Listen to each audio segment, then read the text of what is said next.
A marriage alliance dragged her into hell. A girl who had experienced death countless times. After the indifferent gods failed to hear her pleas, she dragged her frail body to resist. Years later, she turned hell upside down with overwhelming martial power. Alicia Sirius Lane, the young daughter born to the Lane Marquis after 200 years. Yet, due to her status as an illegitimate daughter, she lived as the most fragile caged bird in a greenhouse. She was confined to the house since childhood, with only books for company. Even breathing the outside air became a luxury. Beneath the halo of a noble lady, she had long seen her destiny clearly. Nothing more than a marriage tool to maintain the family's prosperity. She survived only because she was a girl who could be used for a transaction. At 17, her marriage proposal arrived as expected. The partner was Gregory, son of Earl Buck, who controlled the North. This seemingly perfect political marriage was shattered when an affair in the South was discovered. Gregory received a punishment by duel. Although he survived, he was reduced to a cripple. The Lane family announced the annulment, but the Buck family refused to accept it. A lawsuit dragging on for 8 years exhausted her youth. By the time the Lane family won the lawsuit, Alicia was already 25. She was long past the marriageable age for a noble lady.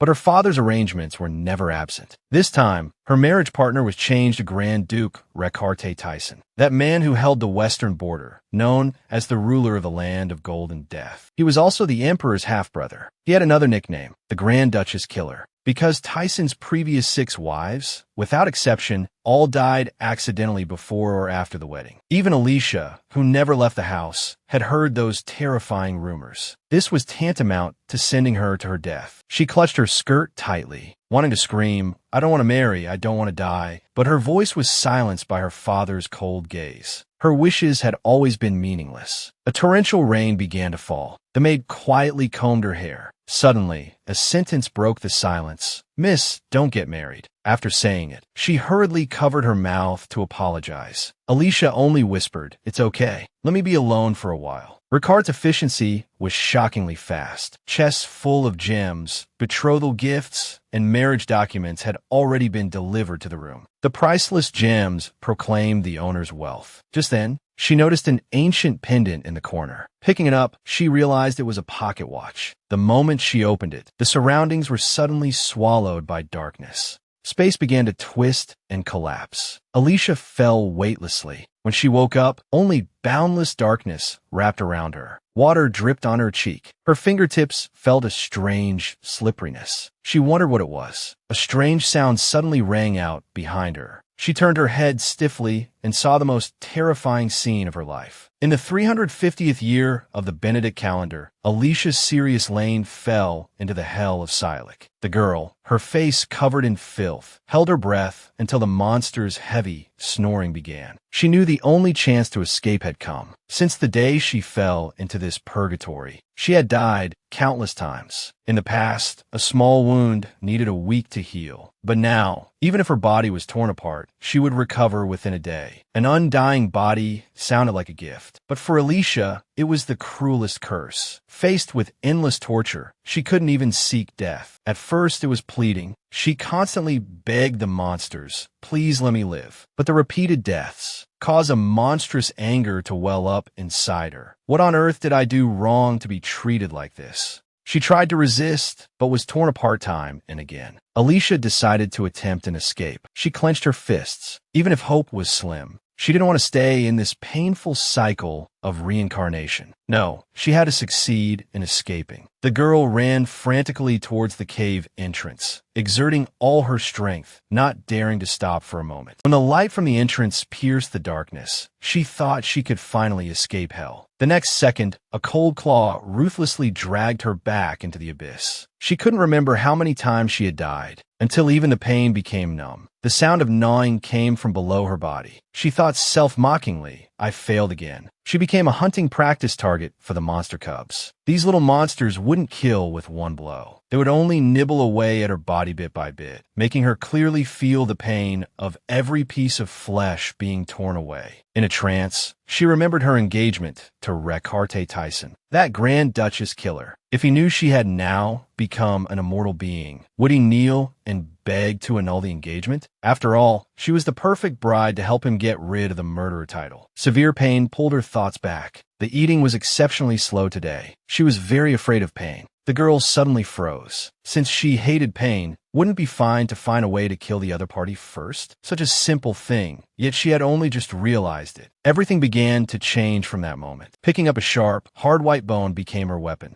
Monsters would die, but she wouldn't. The outcome of this battle was destined from the very beginning. She started killing from the weakest monsters, one after another. She died constantly and was resurrected ceaselessly. Every time she was torn apart, it made her next attack faster and more ruthless. Until one day, she finally stabbed the white bone fiercely into the mouth of that most ferocious giant beast. When Alicia found the pocket watch she had hidden, she discovered that only 20 days had passed. Yet, she felt as if years had gone by. How many times had she actually died? The girl vented frantically at the remains of the demonic beast. She roared, "Get lost, you greedy monsters! Do you know how much it hurts to tear a person apart alive?" The remains crushed under her feet suddenly lit up. A yellow crystal rolled out. She bent down to pick it up, holding it before her eyes to observe it closely. What is this? In reality, a cufflink emitted the same glow. The Lane family's carriage had just arrived in the Recarte territory. The Marquis's daughter is missing, a subordinate reported in a low voice. Recarte Tyson's lips curled into a mocking smile. Missing? A boring word game. But his expression was completely unlike his indifferent tone. Instead, it was frighteningly grave. I guess whether it's running away from the marriage or truly missing, she won't be able to escape death. No one knew that deep in hell, a young girl was leaping down from high above, the long spear in her hand pointing straight at the monster below. The cold light was piercing. In the 358th year of the Benedict calendar, Alicia survived in hell. After the girl eliminated the Demon King, she actually returned to her 17-year-old self. But before that, she had been dragged into hell for a full 8 years. The girl leaped down from high above, the long spear in her hand pointing straight at the monster below. The cold light was piercing. Another demon was beheaded by her. Alicia not only survived in hell, but lived very well. After slaying the giant demon, she habitually bent down to collect the spoils. An unknown creature hiding in the distance launched a sneak attack the moment she found the crystal. Unexpectedly, the attack missed. Alicia flipped up neatly, grabbed the opponent's head with both hands, and smashed down with a fierce knee strike. "You dare touch my prey?" That person was kicked dozens of meters away by her. She pressed on step by step. Even stealing in hell gets punished. Only then did the beast-eared man panic. "Please spare me." Alicia froze. The monster actually spoke. The beast-eared man, having picked up his life, immediately knelt on the ground, apologizing frantically, and said he would offer up all his crystals. "Please spare my life. I will never step foot here again." This was the first time Alicia had encountered a creature she could communicate with.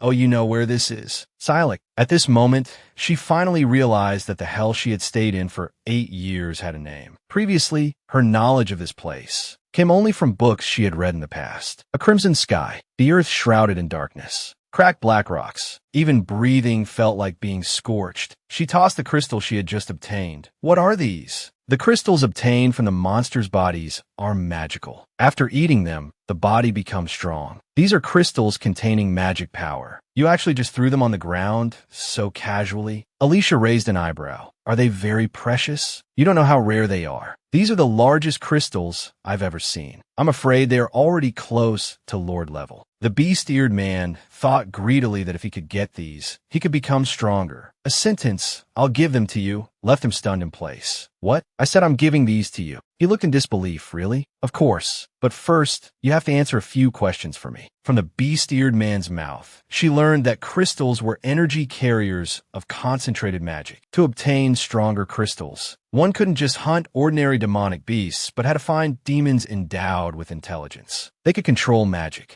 and become stronger by absorbing the energy of their own kind. And the strongest in the entire hell were the 4 great demons. Immediately, Alicia arrived at the western demon territory closest to her. The heavy door slowly opened. A raspy, mushroom-like voice sounded. "Cultivator, welcome to West Sila Castle. I am the Western Lord, Alec." Before the voice faded, Alicia threw her long spear. The spearhead pierced directly through Alec's skull. Her face was cold. "I have no interest in self-introductions." The demon turned into a huge crystal, larger and purer than any she had seen before. This put her in a good mood. Which direction next? That side or the south? She shattered the crystal with her long spear, preparing to absorb the energy. But she suddenly froze. This feeling was exactly the same as when she first fell into hell. Wait, I haven't finished absorbing the magic power yet. When Alicia opened her eyes again, she had actually returned to her own bedroom. Just as she raised her head, she froze for an instant. She threw herself in front of the mirror, looking at the obviously younger face in the reflection, too shocked to speak. How did I become smaller? The pain from her ankle brought her back to her senses. When did I sprain this again? In fact, Alicia hadn't just become smaller. Even the power she gained in hell had disappeared along with it. It was as if time had turned back. That was the power she had obtained by painstakingly collecting crystals.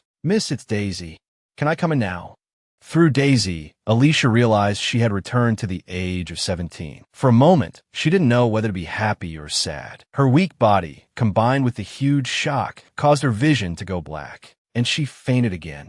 When she woke up, a lady was sitting by the bed. The girl mumbled, "I'm thirsty." The lady immediately brought her water. That person's voice was filled with worry. "Alicia, drink slowly. Your body hasn't recovered yet. I was very worried when I heard you suddenly fainted." Alicia was still a bit dazed. "Thank you, Mom." But this made the woman freeze. Alicia was not her biological daughter. When she first learned that her husband had brought an illegitimate daughter back, she found her in a rage. Just when everyone thought the madam would vent her anger on the illegitimate daughter, she crouched down and smiled kindly. "Hello, are you Alicia? I am your mother." At that time, she had long been indoctrinated by the maids with the idea that the madam was terrifying. "You must remember that nothing here belongs to you. You must absolutely not do anything rude." The madam was not angry at her rudeness, but instead smiled even more gently. "Did I come too suddenly?" Although the Alicia of that time liked this gentle and beautiful woman very much, she never dared to respond. And the guilt towards the madam gradually drowned her, because her existence was proof of her father's adultery.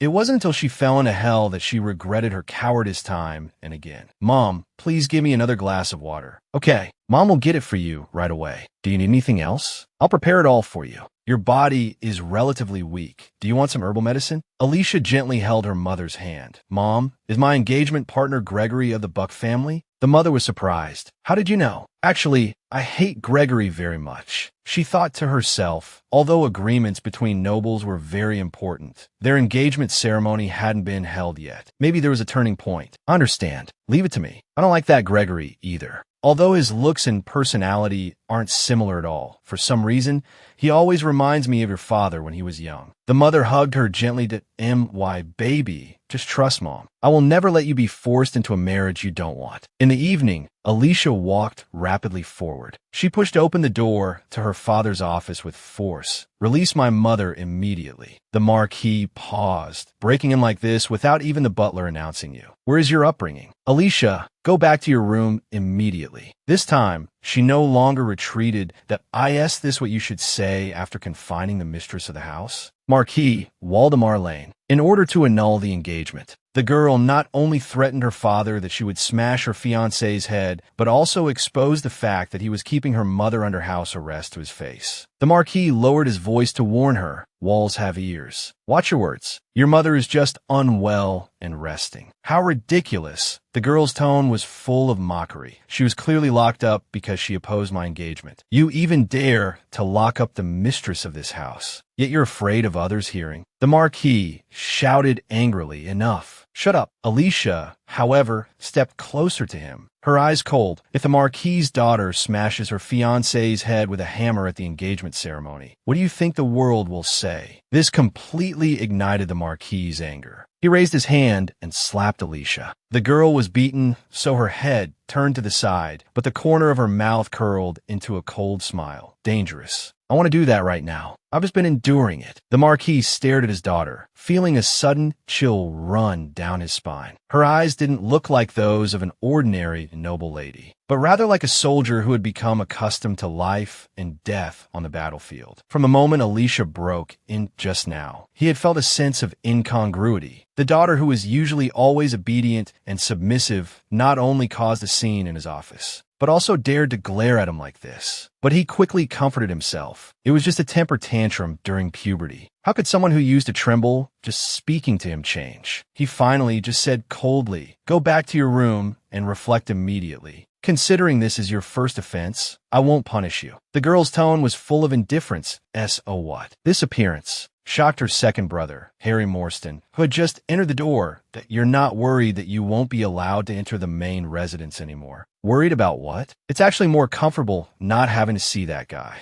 Alicia changed the subject. Where's Mom? She can move freely now. She just can't come to the annex. She wanted to come see you, but was persuaded by Big Brother because he was afraid she would quarrel with Father again. The girl looked thoughtful. Big Brother doesn't have it easy either. So, now you see my situation. You can go back and report to Mom. Isn't that your purpose for coming here? No. Alicia, I came because I was worried about you. The girl froze. Are we close? These words dealt a heavy blow to the second brother. He forced a smile. You might not have realized it, but actually, I care quite a bit about my only sister. Alicia felt strange inside. Her brother actually cared about her, but this feeling seemed not bad. She had once thought her brothers would hate her because of her status as an illegitimate daughter. The corners of the girl's mouth raised slightly. It's really great that he's back. Through her second brother, she learned that her marriage was almost set. It only lacked royal approval and a formal public announcement.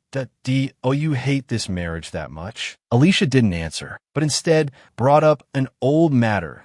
Oh, you remember my debut in society? I fell on the dance floor, which made me the laughingstock of the banquet that day. Actually, no one would have cared. I just needed to stand up immediately. But someone took the lead in mocking me. That person was Gregory. My first appearance in life was ruined just like that. Harry's smile vanished instantly.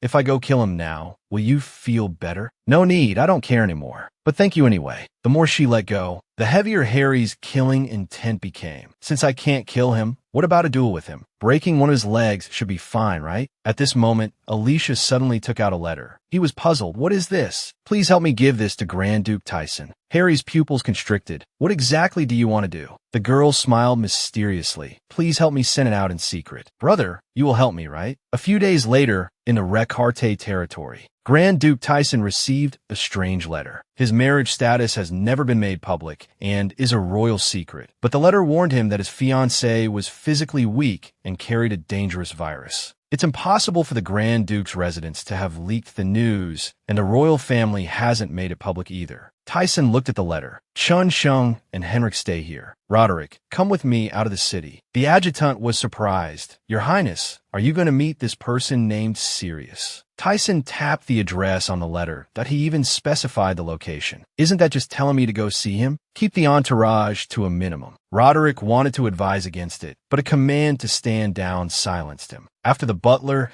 and adjutant left, Tyson stared at the exquisite yet glaring pattern on the letter paper. He murmured in a low voice, Sirius, who exactly are you? Meanwhile, far away at the Lane Marquis, Alicia looked out the window. The letter should have arrived by now. She wanted to pull everything back on track before the tragedies of her past life could occur. Alicia borrowed a carriage from her mother, but just as they were nearing the destination, the carriage suddenly jolted violently. After just a few shakes, a severe headache struck abruptly. She had never experienced this while in hell. Is she really this weak now? The next instant, she sensed someone approaching. Daisy looked out the window. I'll go out and check. Just as Alicia tried to stop her, something cut through the air. Daisy fell to the ground with a thud. Alicia hurriedly helped her up. She was still breathing. Soon, she found a poison needle on Daisy's neck. It smelled of cinnamon and cypress. There was only one poison with this scent, and it shouldn't exist here. She muttered the name, Musto. The carriage door was suddenly pulled open, and a knight stepped onto the carriage. She's just asleep. Her life is not in danger. Please don't worry. The knight picked up Daisy, while man who had first opened the door spoke. Please get off the carriage, Miss Alicia. Or should I call you Sirius? Hair like molten gold, skin pale as snow, and pupils clear as crystal. He indeed bore no resemblance to the royal family, but neither did he look as ferocious as the rumors claimed. While she observed him, Tyson was also scrutinizing her. She looked both frail and timid. It was hard to imagine this was the woman who sent him the letter. Thinking this, he spoke first. I heard Mississippi Lane has a heart condition. Alicia smiled at his words. He really had investigated her health. They say I'll have an attack halfway before even reaching the Recarte territory. This information is only known within the family. How did you know? Tyson reached out to help Alicia off the carriage. However, she lifted her skirt and jumped down on her own. The meeting place in the letter isn't here. It's a bit further ahead. The ignored man clenched his fist. Rumors said the young lady of Elaine Marquette was shy and cowardly, but the person before him was the exact opposite. He followed her steps. Why did you choose to meet here? Because I need to confirm something. The stone formation of Dolor acts as a sundial. Daylight signifies the time of the living. Night represents the aura of death. After sunrise, non-human beings cannot enter. Have you ever entered here, Your Highness? It's my first time here. And you? Alicia crouched on the spot. Me too. Tyson walked past her toward the stone formation. Seeing she wasn't following, he stopped. That aren't you going in? You go in first, Your Highness. A trace of hesitation flashed in his eyes. What exactly was she planning? Was there a trap set here? The reason Alicia stopped was simply that she thought she couldn't enter. Seeing Tyson walk into the formation without any scruples, her tone held a hint of envy. Your Highness, are you human? Aren't you afraid? It is said that if you can't take even a single step inside, it means you aren't human. To Tyson's ears, however, the meaning changed. Did she believe those rumors that I am a demon? What is there to be afraid of? It's just some stones. Since returning from hell, Alicia hadn't verified one thing. Since hell truly exists, then having fallen into hell and returned from there, does she still count as human? Or has she also become a monster? As she stepped into the formation, the anxiety she had held all along was laid to rest. She smiled radiantly. It seems I am human too. Tyson thought to himself, she really is too strange. Thanks to you, I've clarified what I wanted to confirm. The girl suddenly realized she was too close. She hurriedly stepped back. That I should formally introduce myself first. I am Alicia, the one who sent the letter to the Grand Duke. Sirius Lane, I know you are the young lady of the Elaine Marquette. Since you know, that makes it convenient. The girl suddenly knelt on one knee. Grand Duke Recarte Tyson, please marry me. The girl's expression was both serious and expectant, but Tyson only felt he was being played. She wasn't just a strange woman. She was simply mad. You may have many questions, but I can guarantee you won't lose out. Tyson interrupted her.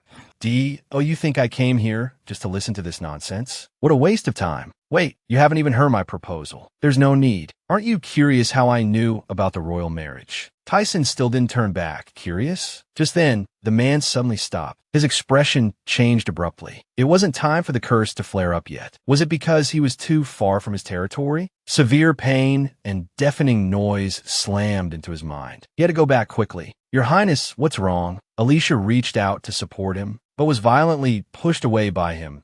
Don't touch me. He was panting heavily. He gritted his teeth and squeezed out a few words. I'm fine. The repeated rejections ignited Alicia's temper instead. She stepped forward and grabbed his hand. I just want to help you back to the carriage. Instantly, Tyson's world went quiet. The clamor of metal in his brain vanished. Alicia saw him freeze on the spot. Was he angry again because she grabbed his hand without permission? Thinking this, she prepared to let go, but the other party suddenly gripped her hand back tightly, pulling her closer to himself. Don't let go. The girl was bewildered. The two sat together, inexplicably holding hands. Alicia was puzzled. Do we have a talk like this? Tyson's face was gloomy. Yes. This is the condition for the conversation. After speaking, feeling it was truly too embarrassing, he covered his face and whispered, So, what exactly do you want me to do? The girl smiled slyly. Please marry me. If you agree, I will predict the future for you 4 times a year. Alicia, whose cultivation had hit a bottleneck, had unexpectedly discovered a magic crystal stone on Grand Duke Tyson that only existed in hell. That faint glimmer meant she could recover all her power. Not long ago, the two had just finalized an agreement. Initially, Tyson didn't believe she could know the future. Facing his skepticism, the girl just smiled faintly. You came here specifically because everything I said in the letter was correct, didn't you? That was indeed the truth, and he had roughly guessed the girl's purpose. Who do you need me to drive away? Gregory of the Buck family. Tyson fell silent. Although breaking ties with the Buck family would incur significant losses, this person before him held clues to his curse. This deal was inherently beneficial to him. He relented immediately. Although we can't marry right away, we can get engaged first. That's enough for you to cut ties with the Buck family. I will treat you well as the future Grand Duchess. Besides this, do you need anything else? The girl pondered, no, I believe you can prepare everything. But let me state in advance, I am very greedy. Tyson accepted this. I'll remember that. Now that we've finished discussing, can you let go of my hand now? Tyson released her. The plan going smoothly put Alicia in a great mood. That I'll be in your care from now on, Your Highness. Tyson looked at her and responded. Likewise. Shortly after, the news of Alicia's engagement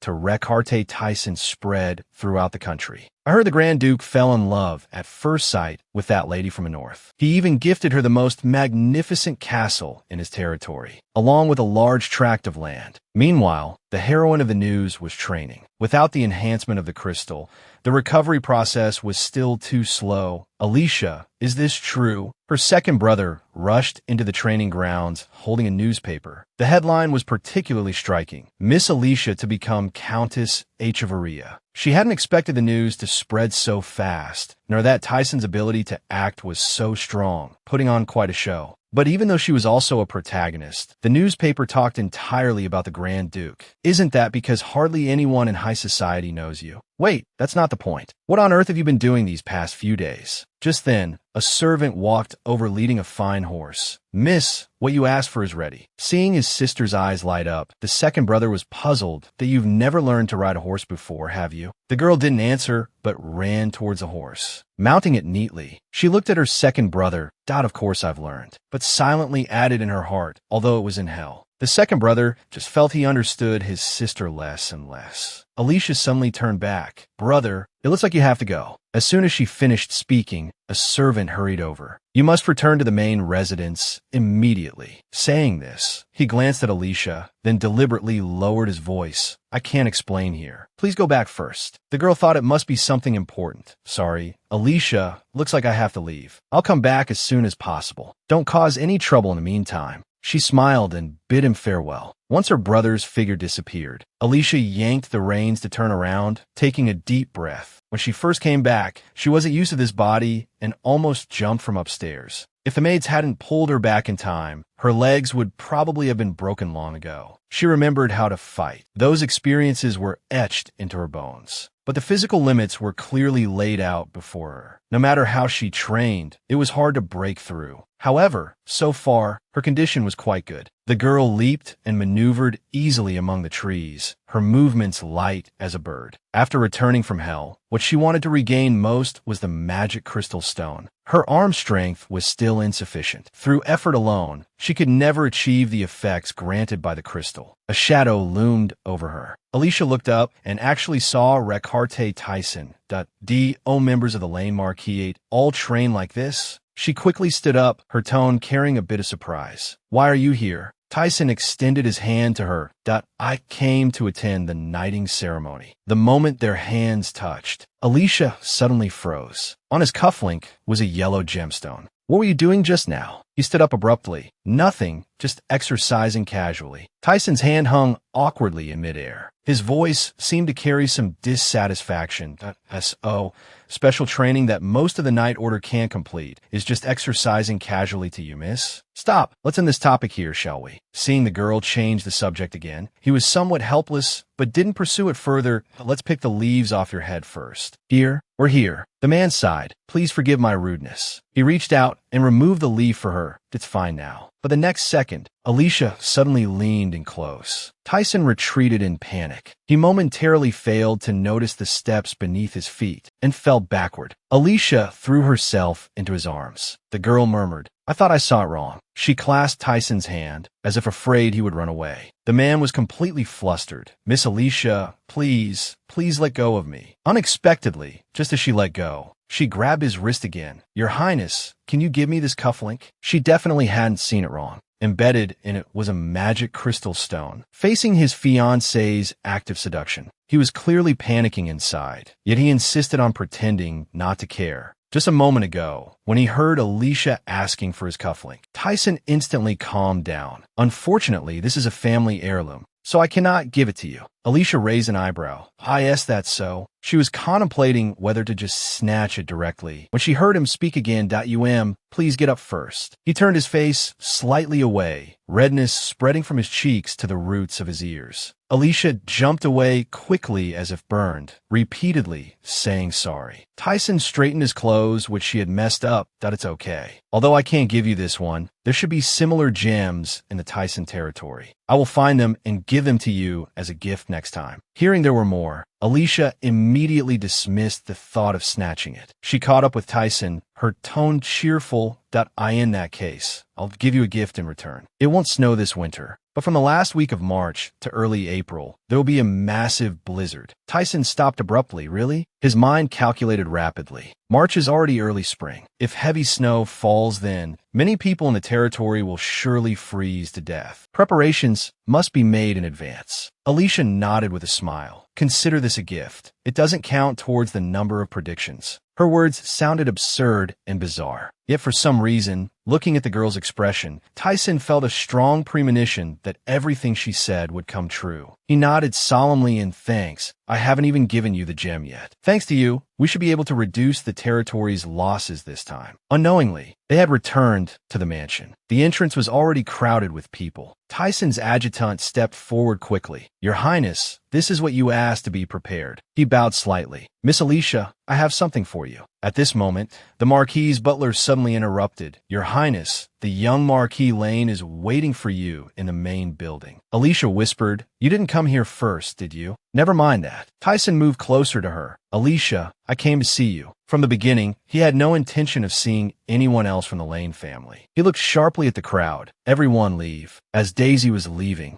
Alicia signaled her to take the horse back. A voice suddenly came from above her head. Everyone else is gone. Finally, it's my turn. Saying this, Tyson opened the box the adjutant had given him. Inside was a set of incredibly magnificent jewelry. This is the ruby set of Duchess Margaret. Wait, you're not giving this to me, are you? Tyson affirmed and explained, Margaret's rubies have always been paired with the Earl of Echevarria. When you need to wear formal attire for important occasions, you can wear it. Alicia didn't stand on ceremony with him. I will make good use of it. Tyson was amused by her serious demeanor, but soon returned to being serious. How much do you know about the royal family? She actually knew a bit about this. Including the late emperor and the current emperor, there were a total of 5 princes and 1 princess. The second prince died in an accident 7 years ago. The third prince is Duke Lennox. The fourth prince is Earl Estebiana. And the fifth prince is you, Grand Duke Tyson. The only princess, Louise, is your younger sister from the same mother. Not bad. You know the basic common sense. Don't look at me like that. I love reading. The royal family will send teachers to teach you other knowledge. Also, miss, it's best to hide that unique hobby of yours. Alicia agreed readily. Tyson indicated he would fully cooperate with her on everything else. Having discussed business, the two prepared to say goodbye. Then I'll see you at the knighting ceremony. Once the color of the dress is decided, I'll send someone to notify you. Tyson suddenly leaned in, almost touching her cheek, and said a sentence in an extremely low voice. Alicia was stunned. It really was what I saw with my own eyes. After speaking, he mounted his horse. Hope this helps you. Tyson arrived like a spell and left quickly like the wind. Although he startled her, she felt he was much better than the rumors suggested. Just then, the servants who had left earlier suddenly swarmed out, asking all at once, Miss, when did you become so close with the Grand Duke? How do you know him? These people hadn't dared to say a word just now. The girl frowned. Everyone except Daisy, go back. She told Daisy to pack her luggage immediately. Preparing to set off, for the Echeverria territory because Tyson had told her a piece of incredibly good news. Marquis Lane wouldn't be able to return for a while. He had protested the annulment of the engagement with the Buck family, angering the emperor and getting himself under house arrest. She could use this opportunity to leave home and do what she wanted. The girl not only openly defied her father's marriage arrangement, but also privately engaged herself to someone else. When a marquis rushed home in a fury to settle the score with Alicia, he only received the news that she had already left home. In stark contrast to his irritability, his wife radiated an aura of joy. You said Alicia? She went to Echeverria? The Marquis, who had been under house arrest in the palace for several days, was full of confusion, demanding to know what had happened. The madam looked composed. That child left a letter, saying she wanted to see her own territory. Is that appropriate? Why didn't you stop her? Not expecting her husband to be so unreasonable, the madam was stunned for a moment, then smiled contemptuously. I can't even enter the south wing. How could I stop her? The Marquis then realized his wife's abnormality. Marina, we didn't do this on purpose, did you? Just because of that incident. I was merely stating a fact. The madam's tone darkened slightly. That child hasn't asked for anything on her own in 17 years. This is the first time. You should stop now, too. Don't treat the children as tools of the family. Enough. The Marquis stood up abruptly. That's the end of it. As a member of Lane, dedicating oneself to the family is an obligation. I will send someone to bring her back. However, after she returns, her access to the annex is up to you. Sighing at her husband's retreating figure, the madam finally relaxed. He must have helped Alicia by a little more time. She just didn't know where she was now. No one expected that Alicia, who was supposed to go to the territory, was actually in the imperial capital at this moment. Tyson had arranged for a royal etiquette teacher and accommodation for her. Daisy was full of confusion. Miss, aren't we going to Echeverria? Alicia chuckled and shook her head. The investiture ceremony is imminent. How could I really go to the territory? Daisy, let's go shopping first. The so-called trip to Echeverria was just a smokescreen she deliberately left behind. Using memories from her past life, Alicia quickly found Catalina, a genius perfumer who was not yet famous, but would become renowned in the future. After a pleasant conversation with her, she bought a perfume and extended an olive branch to Catalina in advance, hiring her to make perfumes in her residence in the future. Alicia intended to invest in her beforehand, but this wasn't her ultimate goal. After sweeping through the shopping street, Alicia stopped at an inconspicuous shoe store. The owner was a middle-aged man. What do you need? Alicia answered, I'm here to order embroidery. Judith, there's a guest. It turned out a hidden embroidery workshop was on the second floor of the shoe store. Accompanied by light footsteps, a girl with silver white hair appeared. But if you want to see embroidery, please come this way. Sorry, it's a bit messy here. Judith tidied up the embroidery threads on the table. I'll organize it right away. Please wait a moment. Alicia smiled and reassured her, it's okay. It's already very tidy. Sorry to keep you waiting. My name is Judith Perlman. I haven't learned much, so I don't know if this greeting is appropriate. Alicia also introduced herself. I heard your embroidery skills are outstanding, so I want to place a batch of orders with you. Saying that, she signaled Daisy, open the box. Here are the blueprints. See if you can make them. Judith took them. This wasn't difficult for her. Just as she was about to agree, her gaze suddenly stopped on the handwriting on the second page. Daisy, you step back first, Alicia ordered softly. As soon as the maid left, Judith crumpled the blueprint tightly. Sharp killing intent instantly burst from her eyes. Alicia was not afraid at all. Don't worry. Only I know about this matter. To come here, I specially took many detours on the way. Before she finished speaking, Judith was already attacking her, waving a pair of scissors. Who exactly are you? Alicia reacted extremely quickly, using the handle of her fan to precisely strike the tendons of her wrist. The scissors flew out of her hand. Why mother should be the person most talked about in the capital right now. Judith was shocked until her arm went numb. How could her strength be so great? Alicia spoke solemnly. I hold no hostility toward you. I just want to become friends with you, the Croa clan. 8 years ago, the Croa clan suffered extermination. At that time, 6 unexplained fires occurred near the capital, and she was the sole survivor of a certain branch of the Croa. For years, she hid in this small workshop. Now, this luxuriously dressed young girl before her had torn open the scars of the past right in front of her face. "Shut up." Judith abruptly drew a knife and pointed it at Alicia, warning her, "Leave this place. The Croa clan has long ceased to exist." The girl raised her head slightly. Her tone remained flat, but her words were as sharp as a blade. "If you continue to run away, they will truly vanish from this world. What do you know?" Judith was instantly ignited with rage. But the next second, Alicia's words made her freeze all over. "I know who betrayed the Croa. Judith, I will help you get revenge." The girl's voice trembled. "Why? Didn't I say it? I want to become your friend. A friend who can help the other party." The Croa clan claimed to have 6 people in charge externally, but actually another faction was hidden. It was they who betrayed the entire Croa clan. Judith's voice was full of disbelief.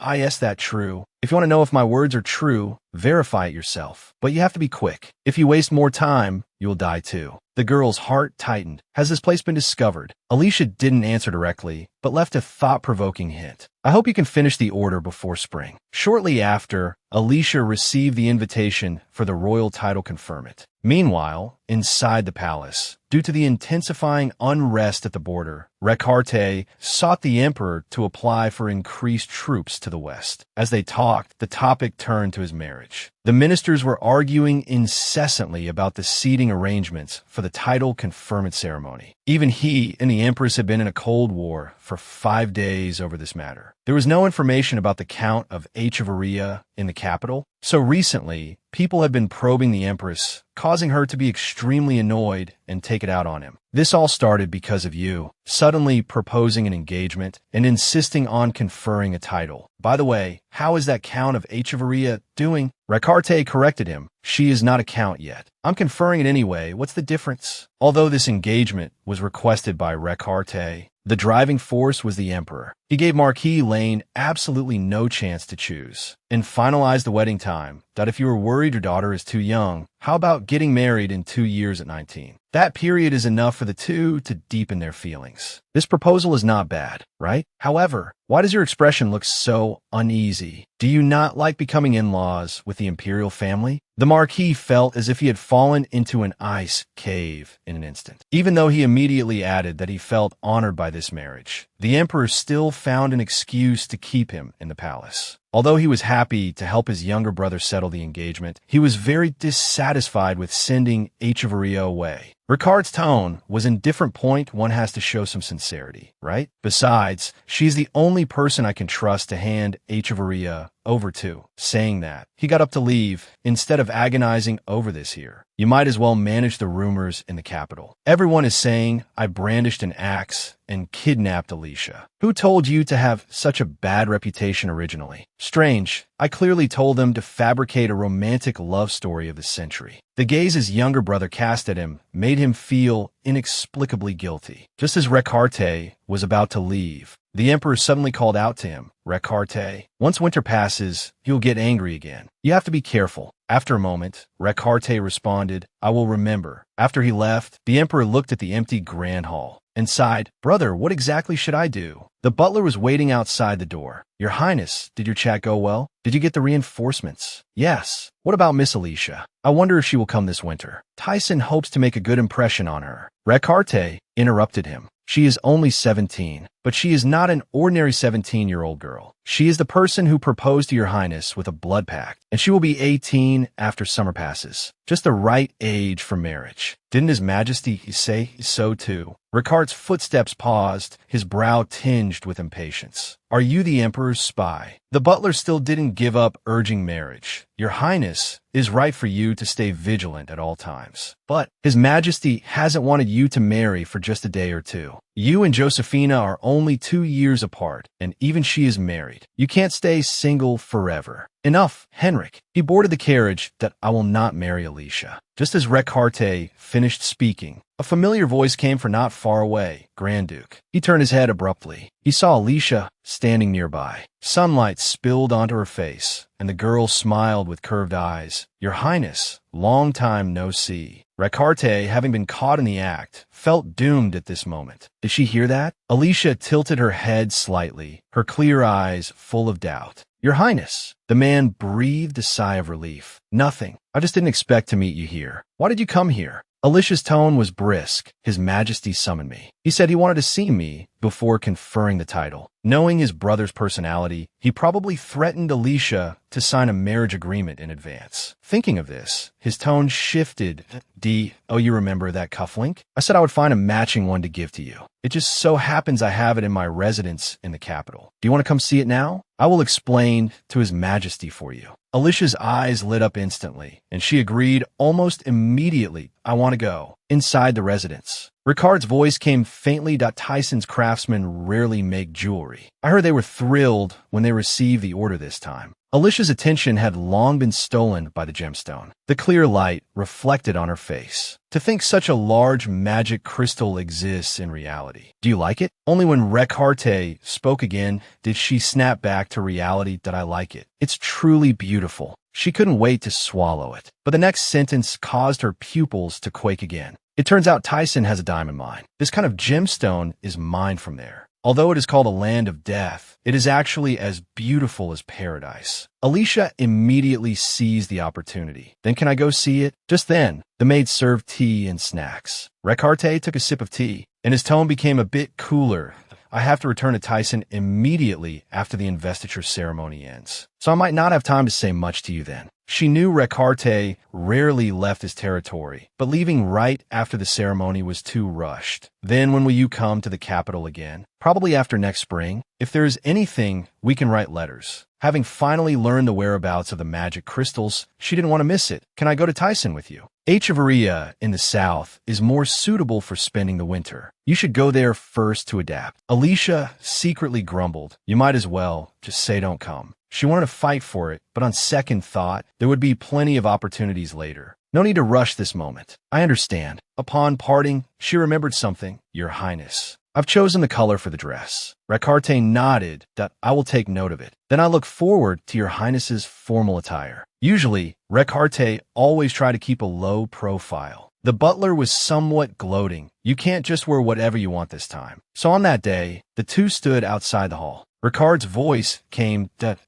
Oh, you remember the procedure? Just walk directly to the center of the hall after entering. No need to be nervous, because you are the protagonist today. As soon as his voice fell, the palace doors slowly opened. The announcement and whispering discussions surged in together. That Miss Alicia. Hard to imagine. Such an angel is actually engaged to a demon wielding a battle axe. Wait, isn't she wearing Margaret's ruby? I heard the Grand Duke fell in love at first sight and kidnapped her. It seems to be true. Alicia ignored the surrounding discussions and walked steadily toward the front of the Grand Hall. After the formal etiquette, the Emperor smiled and waved, beckoning her forward. He announced her as the Count of Echevarria. The Grand Duke responded. The Emperor's joy was palpable. Today is truly a double blessing. Not only do we have a new Count of Echevarria, but my youngest brother has finally found someone to spend his life with. Alicia, welcome to the Imperial family. I also prepared a gift for you.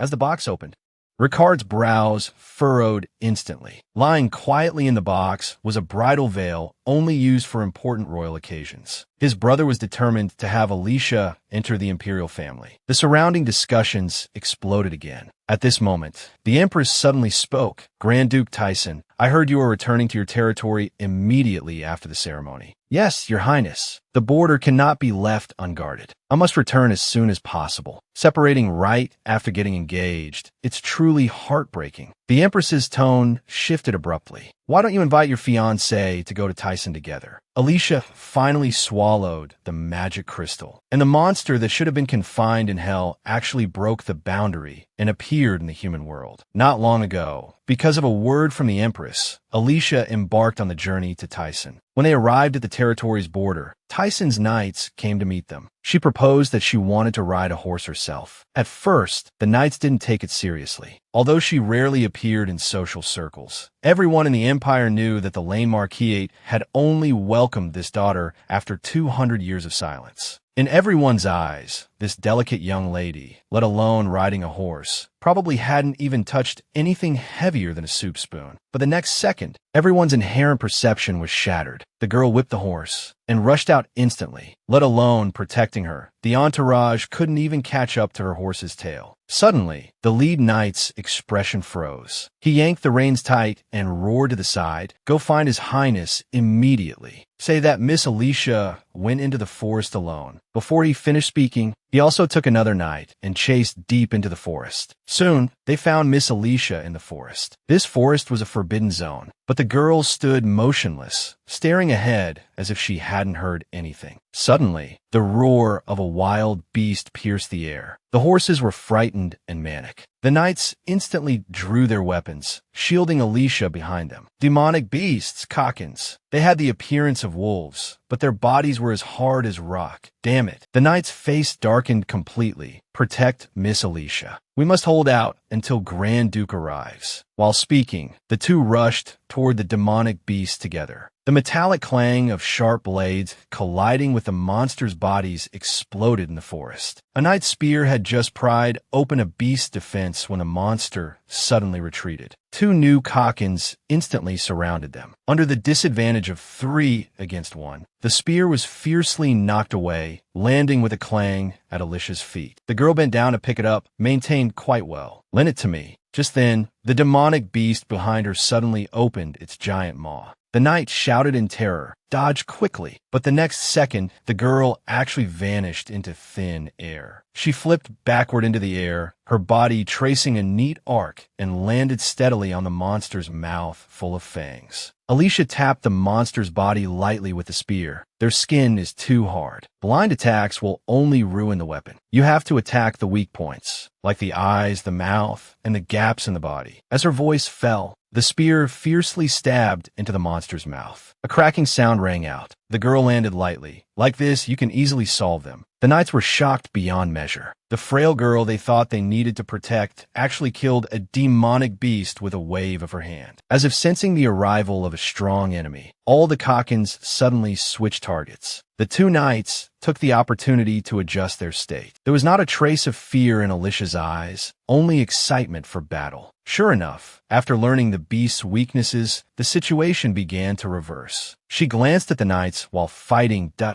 as expected of Tyson's men. They learn and adapt extremely fast. At this speed, it should be over very soon. But just then, the spear in her hand suddenly shattered. Alicia was stunned. What was going on? Tens of meters away, someone galloped over on a horse. His muscles tensed, and the giant axe in his hand flew out fiercely. The moment the cold light flashed, a demonic beast had already been cut in half at the waist. Alicia's eyes widened in astonishment. It's Recarte. He nervously grabbed Alicia, his voice full of unconcealed anxiety. "Are you okay? Are you hurt?" Alicia looked at his tense jawline and suddenly remembered the days and nights in hell. At that time, she had curled up in the darkness countless times, praying for someone to reach out and save her. But by the time she learned to slaughter in hell, and no longer needed anyone, the salvation she had once looked forward to countless times never arrived. She suddenly smiled that "I'm very good." Alicia pointed to the remains of the demonic beast nearby.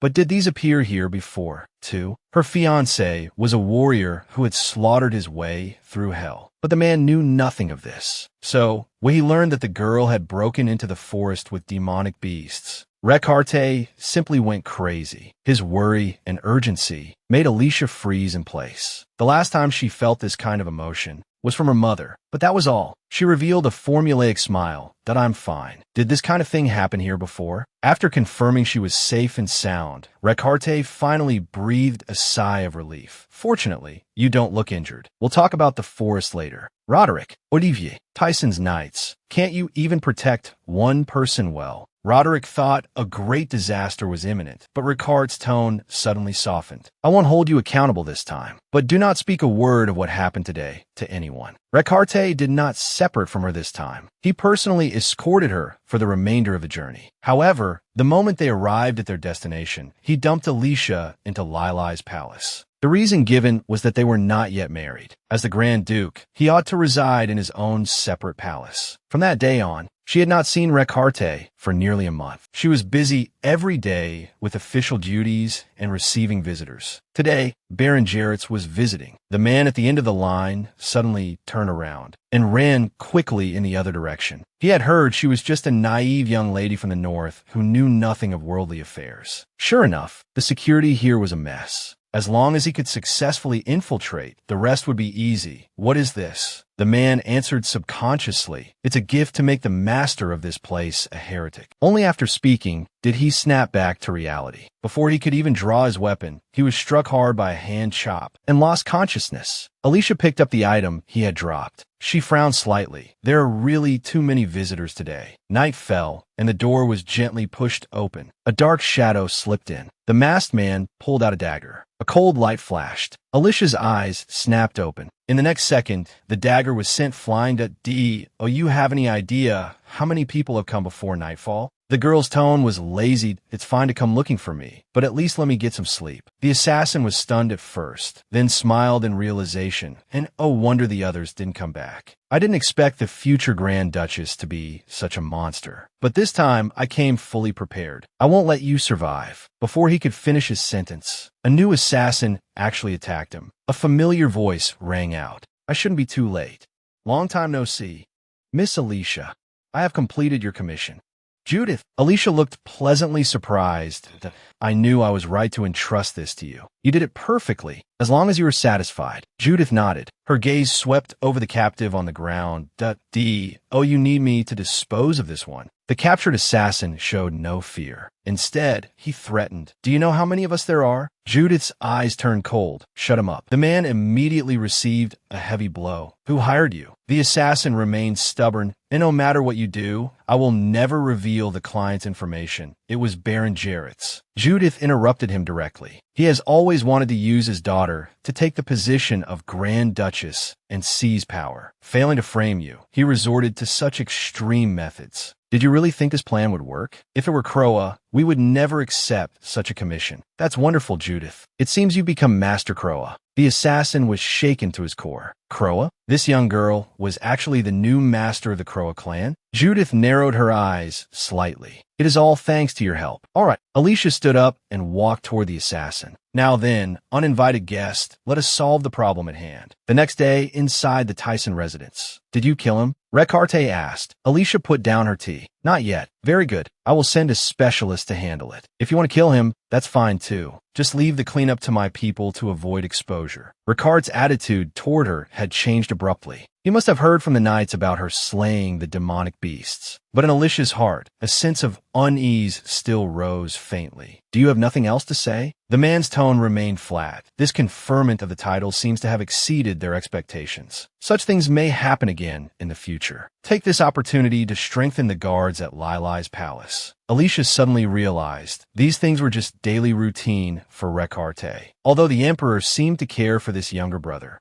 his entire life was likely lived under surveillance and restriction. The girl sighed softly. You handle these matters. For the sake of your highness, the Grand Duke. Up until now, I have remained silent. It seems to have given some people the illusion that I can be easily trifled with. She tapped the table with a finger, centered on her fingertip. The entire table shattered with a crash. From now on, I will act as I please in my own way. He was branded with the name of a demon by the world, but in reality, he was a living sacrifice for the entire imperial family. Since the age of 14, Recarte had been confined to the Tyson territory. Whenever the second moon, Lua, rose, a purgatory-like burning sensation would sweep through his body. Yet his body felt as if it were turning to ice, gradually freezing over. His head felt as though it were being repeatedly pierced by countless sharp blades. The immense pain caused him to convulse uncontrollably. The worried shout of the butler came from outside the door. Recarte used all his strength to shout at him to leave. He forced himself up, his vision blurred by pain. On the verge of his reason collapsing, he drew the dagger at his waist and stabbed it fiercely into his arm. Blood gushed out, but when he pulled the dagger out, the wound on his arm healed instantly. Maintaining his sanity through self-mutilation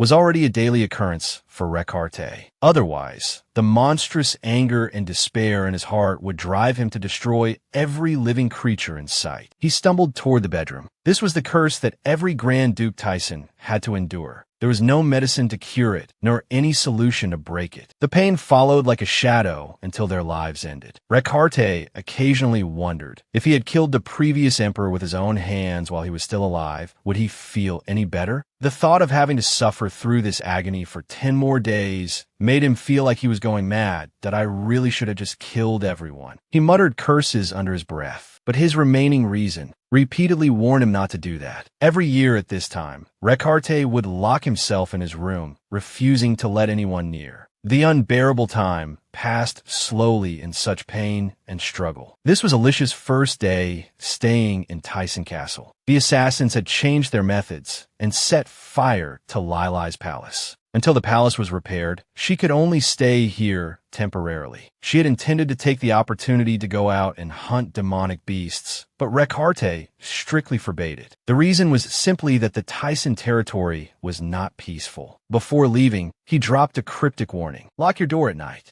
Who knew that the next day she would receive news that Recarte was ill? Alicia was full of doubts. A man called a demon, rumored to be able to go in a battle the next day, even after being pierced by swords. How could he suddenly fall ill? Moreover, the attitude of most servants was strange. They showed no sign of anxiety, and even the doctor never appeared. Thinking this, she proposed to visit Recarte. The adjutant not only didn't stop her, but actively led the way. Ricard's room was empty and desolate. Along the way, let alone servants, not even a guard was seen. His face was as pale as paper, looking utterly sickly. From time to time, he twitched slightly due to difficulty breathing. He looked as if he had just been fished out of water. Alicia took out a handkerchief and wiped the cold sweat from his forehead. She suddenly remembered their first meeting. Recarte had a similar condition then. She tried to mimic her actions from that day, gently holding his hand. Does his pain lessen when touched by someone? But then why would he send everyone away? Late at night, Recarte stumbled into Alicia's room. He stood before the girl's bed. Alicia sensed it and opened her eyes from her sleep. "Your Highness." The man's hoarse voice was almost pleading. "I'm sorry, Alicia. This must be very confusing for you. But please." The girl got up in a panic. Recarte suddenly grabbed her hand. "Please don't let go." Alicia looked at him in confusion. His expression looked as if he were about to cry at any moment. The next second, the man lost his strength and fell into her arms. The girl was completely bewildered. "Grand Duke." "Your Highness." She didn't let go of Recarte because his body was frighteningly cold. Sunlight spilled into the bedroom from the window. Recarte quietly watched Alicia. The pain that had tortured him for 14 years was perfectly suppressed for the first time. He didn't remember much of last night, but the tightly held hands and the brightly burning fireplace allowed him to guess roughly what had happened. From their first meeting, he had discovered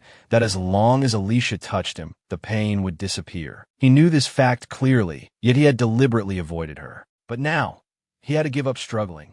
This person was his only salvation. Recarte gently touched Alicia's cheek with the back of his hand. The girl's eyelashes trembled slightly. He was startled and hurriedly withdrew his hand. Not long after, Alicia woke up. She had hardly slept at all last night. The girl suddenly remembered Recarte. His voice came from beside her. "It's okay to let go for a moment." Recarte looked at her, a long-lost smile appearing on his face.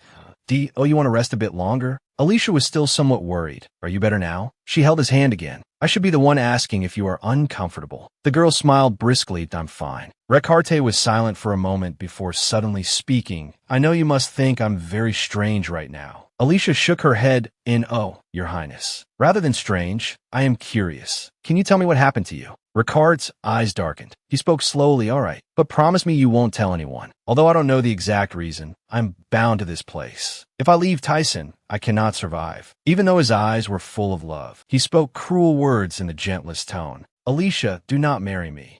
Just now." Recarte had confessed the secret of the curse to her. If he left Tyson for a long time, he would die from the curse intensifying.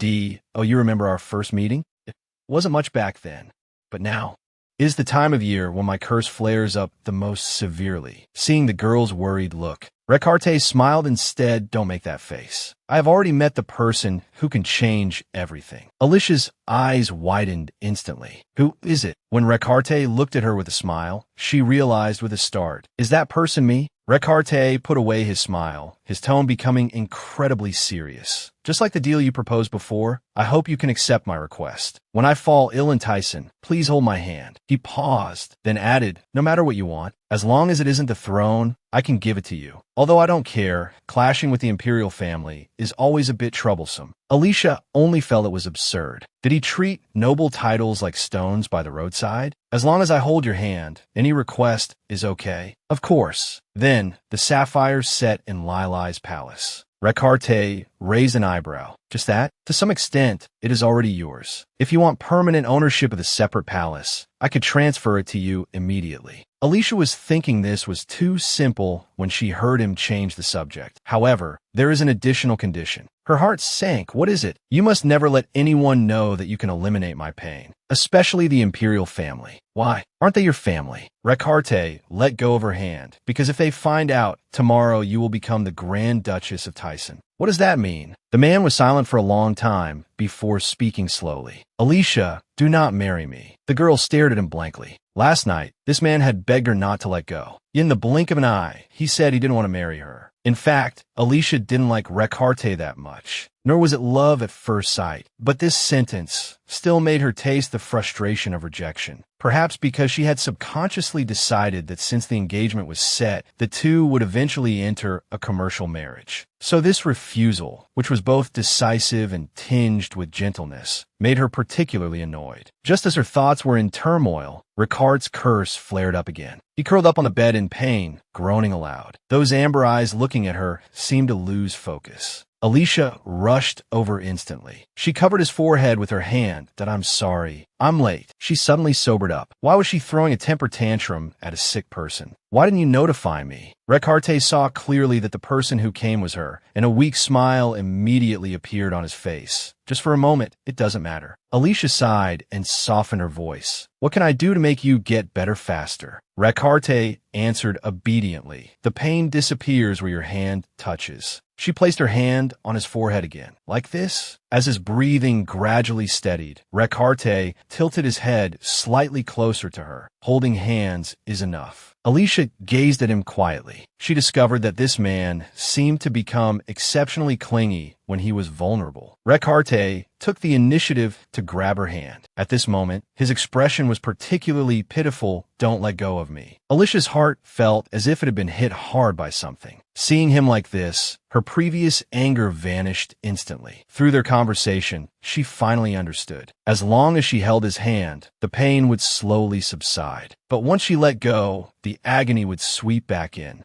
Recarte suddenly spoke. Why are you looking at me like that? The girl spoke the thoughts in her heart. Because I think you are very pitiful. Faced with this almost offensive remark, he didn't mind at all. Ricarde's tone was gentle with a hint of playfulness. Then are you willing to stay here and keep this pitiful man company? Alicia thought to herself, compared to the cruel and cold demon in the rumors, perhaps this was what Recarte was really like. Just then, he suddenly pulled a delicate key from under his pillow. Alicia took it. What is this? Recarte answered. It is the key to the Grand Duchess's treasury. The girl realized for the first time that she was already dead when she was in hell. She never felt hunger. And now, she actually saw the same characteristic in Recarte. The difference was, she was afraid to face the fact that she was dead, while Recarte was afraid of being treated as a monster by her. Not long ago, Recarte gave her the key to the Grand Duchess's room. This not only meant she could exercise the rights of the mistress while unmarried, but she could also control the merchants of Tyson. And for this expensive gift, Recarte only said one sentence, I trust you, Alicia. This made her feelings extremely complicated. On the fourth day of living and eating together, the girl asked, so it takes 10 days in total? Yes. Recarte answered while braiding her hair. But Alicia, why let me braid your hair? The girl lowered her head. That I'll be more comfortable this way. Because we have to keep holding hands. Recarte and Alicia using one hand each to braid hair. It was simply a disaster. But the biggest problem was washing up. No matter how fast she moved, when she came back, she would always see Recarte in pain. Simply put, because of him, Alicia couldn't bathe normally. The man blushed and apologized. I'm sorry. It's all because of me. The girl turned her head sideways. I didn't say that to make you apologize. Fortunately, the servants cooperate, so it's not too unbearable. However, there's something I am curious about. Recarte gazed at her. What is it? In the past, without me, how did you survive this period? Alicia looked up at him. Was there no medicine to relieve the pain? Recarte suddenly let go of her hand and reached for his waist. Alicia's eyes went cold, and she instantly pressed back the short sword he had half drawn. Both of them froze. She had launched a defense purely on instinct. Recarte immediately explained, "Don't worry. I wasn't going to attack, but don't be scared." A cold light flashed. He actually used the short sword to pierce the back of his own hand, but the wound, gushing with blood, healed instantly. Alicia was struck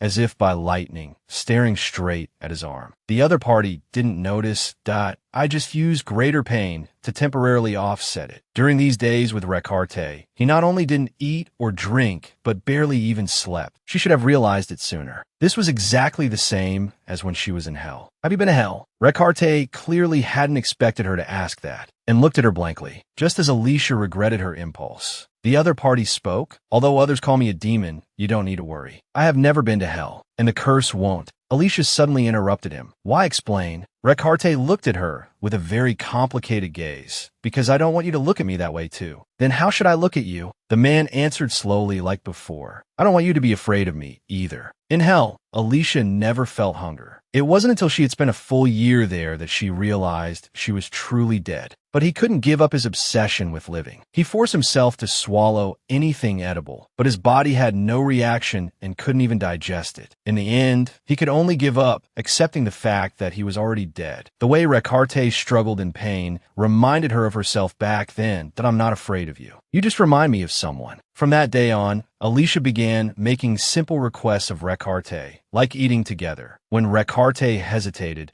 she would threaten him, "Didn't you promise that as long as I held your hand, you'd do anything? Should I propose to you right now?" Hearing the word marriage, Recarte was so scared he immediately sat down obediently to Ali. He picked up a spoon with a trembling hand. "Your Highness, is eating painful for you?" "No, I'm right-handed." Alicia was amused. "Then you can sit next to me." On the premise of not letting go, they slowly found a comfortable way to get along. Recarte told her many things about the Tyson territory, as well as information about the imperial family. Just as the curse cycle was nearing its end, an urgent report suddenly arrived from the imperial palace. The emperor wanted his mistress to give birth inside the palace. And this woman's father, Marquis Manna, was precisely Ricart's greatest political enemy. At this moment, Alicia made her third prophecy to Recarte. The demon Grand Duke, single since birth, was hugged by a member of the opposite sex for the first time. Recarte froze in place, as if immobilized. It wasn't until Alicia's voice rang out that he suddenly snapped back to reality. With only 2 days left until the end of the curse cycle, a piece of joyous news from the palace broke the calm. The daughter of Ricart's greatest political enemy was pregnant with the emperor's child. Marquis Manna led the late emperor's old faction. He stood as an equal power within the empire. If his daughter gave birth to an heir in the palace, this fragile balance of power would completely collapse. Early the next morning, Recarte packed light, preparing to rush back to the imperial capital. Unexpectedly, Alicia followed close behind. The girl smiled innocently, yet it made him inexplicably nervous. She took the initiative to hold his hand, demanding to accompany him on the grounds of the curse. Recarte was just about to refuse when a sharp pain shot through his brain. He held his breath, enduring it. The next second, Alicia hugged him tightly. "Dio, you feel better?" Recarte froze. "What? Has the noise in your head disappeared?" He nodded stiffly, saying yes. Alicia gently stroked the side of his face. "I thought the larger the contact area, the better the effect might be. Seems this method works too." Although he objected repeatedly, she eventually got into the carriage. Besides, he found it hard to refuse Alicia anyway. The night before, Alicia had already learned the reason for the joyous news from Judith. The emperor had been on the throne for many years without an heir. The sudden news of a mistress's pregnancy caused an uproar in the capital. Recalling Recarte was simply to stabilize the situation and to throw the offending problem to him. Thus, Alicia made the third prophecy. In any case, this is His Majesty's first child. There is no need to dampen everyone's spirits, so you only need to express sincere congratulations. The carriage suddenly jolted violently. Alicia fell forward. Recarte had just caught her. When he heard the person in his arms continue, when the next season arrives, His Majesty will welcome his first princess. Alicia waited for his response, but Recarte just stared at her blankly. A few seconds later, they realized they were embracing. The two abruptly separated. Someone's heart was pounding wildly. He suddenly felt a bit flushed. A few days later, they arrived at the imperial palace. The arrival of Grand Duke Tyson made the already tense atmosphere even more solemn. But only Alicia could sense that Ricard's mood was actually quite good at this moment. Under the guidance of an attendant, she parted ways with Recarte, reminding him once more, "Don't forget what I said." Inside the conference room, everyone was arguing fiercely about whether to let Marquis Manna's daughter move into the palace. Only a child born in the palace could receive imperial recognition. Just as the emperor was about to explode, the attendant loudly announced, "Grand Duke Tyson has arrived." Everyone was prepared for Recarte to firmly object. No one valued the empire's order more than him. But the emperor suddenly widened his eyes, staring fixedly at his younger brother's face. Although filled with questions, he still posed the question first. "Grand Duke Tyson, what is your view?" Recarte wore a smile. "Brother, congratulations on welcoming your first child soon." The emperor looked incredulous. Although he had urgently recalled him, he had expected this stubborn brother to object. But Recarte not only didn't object, but instead proposed letting the Marquis's daughter enter the palace as soon as possible. Marquis Manna was just about to speak in excitement to thank him, but was stopped by Recarte raising his hand. "That I heard that young lady is already 8 months pregnant. It would be better to enter the palace early to rest. With an heir, the empire will be more stable." Several royals immediately spoke up to block this, unable to understand why he suddenly changed his attitude. Ricart's tone shifted. "Although I am happy for my brother to have offspring, it is an indisputable fact that the first imperial heir was conceived outside the palace. If it is a firstborn son, succession rights can be discussed later. If it is a firstborn daughter, then how about canceling her right to succeed the throne? Although imperial law does not limit succession by gender since the founding of the country, there has never been a precedent of a princess ascending the throne." Most importantly, Alicia told him that the emperor's first prince must be born of the empress. At this moment, Alicia was standing in front of the empress's portrait, Eleanor, the most beautiful woman in the entire empire. Not only was her appearance peerless, but she also had a beautiful voice. Known to the world as the Fairy of the Sea, the emperor was once one of her most fervent suitors. But this love, praised by the world, only lasted for 9 years. Lady Alicia. The girl turned around at the sound. She only heard the attendant report respectfully, "Her Majesty the Empress summons you."